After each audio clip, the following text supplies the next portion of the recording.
بسم الله الرحمن الرحيم.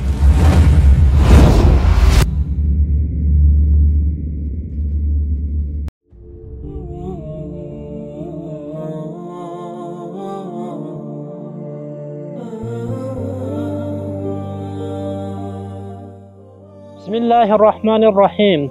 هموطنان عزیز، ما سربازانی هستیم که در مکتب جهاد پرورده شدیم. دزدار حق و عدالتیم. از کفر، ظلم، فساد و جنایت متنفر می باشیم. هدف ما تطبیق شریعت الله، دفاع از عقیده، مال، جان و آبروی شماست. ما چنان تربیت شدیم که خدمت به شما را مکلفیت دینی خود می دانیم و در این زمینه جز رضای الله، امنیت و آرامش شما هدف دیگر نداریم. هموطنان عزیز، راه ما راه اسلام است، راهی که رسول الله صلی الله علیه و سلم و اصحابش در آن سیر می‌کردند.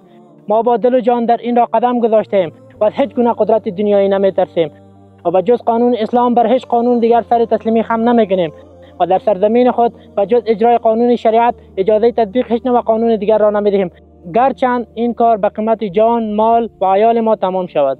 هموطنان بزرگوار، عزت و آرامش ما در سایه حاکمیت شریعت است.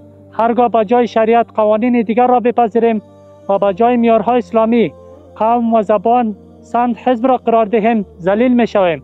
آرامش و امنیت خود را از دست می دهیم، چنانچه در 20 سال اشغال آن را تجربه کردیم.